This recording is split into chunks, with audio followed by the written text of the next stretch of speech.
Welcome to my YouTube channel Jakkula JV TV. ఈ రోజున నేను తీస్తున్న వీడియో ముఖ్య ఉద్దేశం ఏంటంటే, ఇది రైతులకు సంబంధించింది. వర్షాకాలం స్టార్ట్ అవుతుంది. ఆల్మోస్ట్గా మే నెల ఎండింగ్కి వచ్చాం. జూన్ స్టార్టింగ్ నుంచి పత్తి, మిరప, రకరకాల పంటలు వేయడానికి రైతులు సన్నద్ధం అవుతున్నారు. అసలే వ్యవసాయ రంగం సర్వనాశనం అయిపోయి కౌలుదారులందరూ భూమికి దూరం అయిపోయారు. కేవలం సొంతదారులు మాత్రమే కొంత మేరకు మాత్రం కౌలుదారులతోటి భూమి సాగు చేయడానికి సిద్ధంగా ఉంది.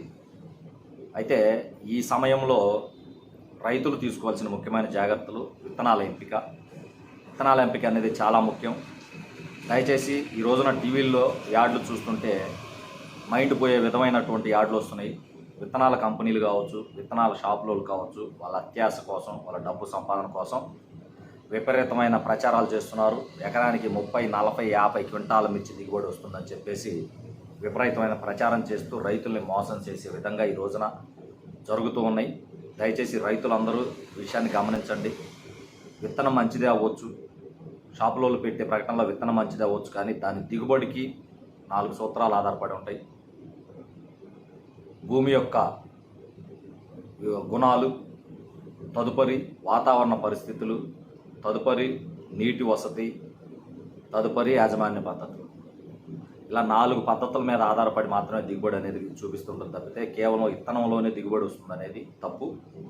ఈ రోజున కంపెనీలు వాళ్ళ యొక్క లాభం కోసం, వాళ్ళ యొక్క స్వార్థం కోసం ప్రకటనలు విచ్చలవిడిగా ఇస్తున్నారు.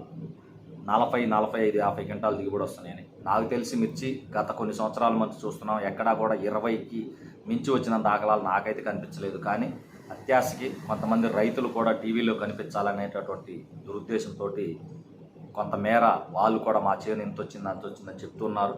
ఎక్కడన్నా 1-2 చేను వస్తే వచ్చి ఉండొచ్చు, దాన్ని చూపించేసి ఖచ్చితంగా ఆ విత్తనం వేస్తే అంతే దిగుబడి వస్తుందని చెప్పేసి భ్రమ పెడుతున్నారు.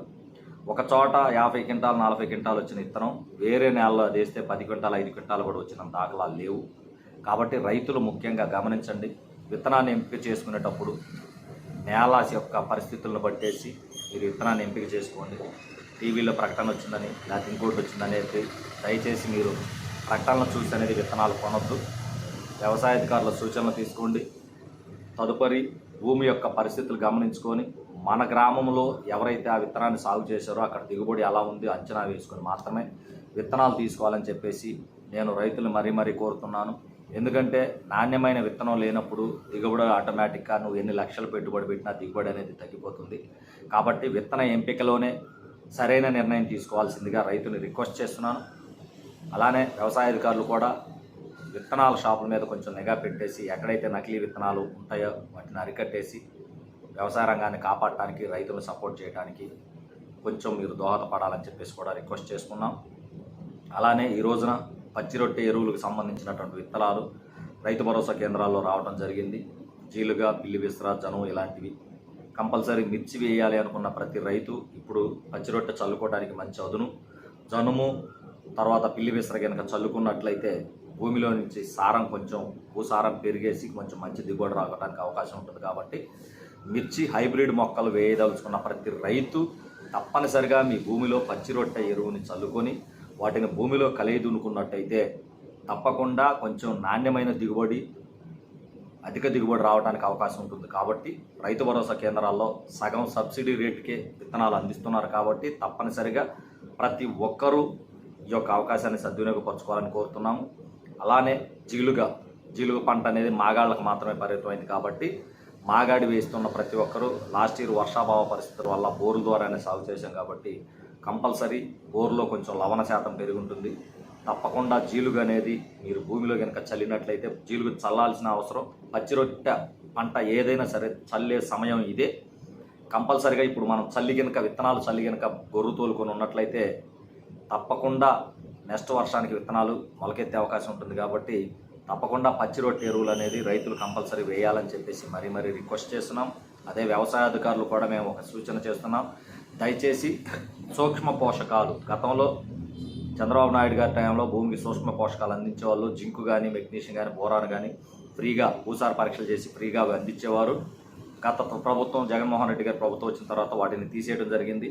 వ్యవసాయ అధికారులు అందరూ రాబోయే ప్రభుత్వం ఎవరన్నా ఏర్పాటు చేయొచ్చు, ప్రభుత్వం ఎవరు ఏర్పాటు చేసినా సరే వ్యవసాయ అధికారులు అందరూ తప్పనిసరిగా ప్రభుత్వానికి ఒక నివేదిక ఇవ్వండి.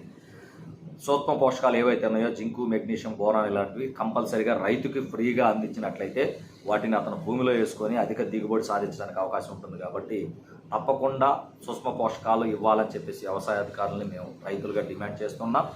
ఏదేమైనప్పటికీ రైతులకి ఒకటి విన్నవించుకుంటున్నాం. మోసపూరిత ప్రకటనలు చూసి విత్తనాలు కొనుగోలు చేయొద్దు. మీ గ్రామంలో ఎవరైతే రైతు పండించాడో అక్కడ దిగుబడి ఏదైతే ఎక్కువగా వచ్చిందో చూసి ఆ విత్తనాలు మాత్రమే కొనుగోలు చేసినట్లయితే మీ యొక్క గ్రామ భూమికి అది సెట్ అయింది కాబట్టి మీరు ఎక్కువ దిగుబడి సాధించే అవకాశం ఉంటుంది. కాబట్టి తప్పకుండా మేలైన విత్తనాన్ని ఎంచుకుంటారని, విత్తనం మీదే దిగుబడి ఆధారపడుతుంది కాబట్టి సరైన విత్తనాన్ని ఎంచుకొని అధిక దిగుబడులు సాధించాలని చెప్పేసి రైతులకు రిక్వెస్ట్ చేస్తున్నాం. ఏదేమైనప్పటికీ రాబోయే రోజుల్లో గతంలో లాగా కాకుండా ఈ సంవత్సరం ఉన్న రైతులకు కొంతమేర పంటలు ఆశాజనకంగా ఉండి అప్పుల పాలవ్వకుండా వ్యవసాయ రంగం ముందుకెళ్తుంది అనే ఒక ఆశతోటి వ్యవసాయం సాగు చేస్తున్నారు. కాబట్టి రైతులందరికీ మంచి జరగాలని చెప్పేసి కోరుకుంటూ నా వీడియో చూస్తున్న ప్రతి ఒక్కరూ నా యూట్యూబ్ ఛానల్ సబ్స్క్రైబ్ చేయండి. నా వీడియోలు మరింత మందికి చేరవేయండి.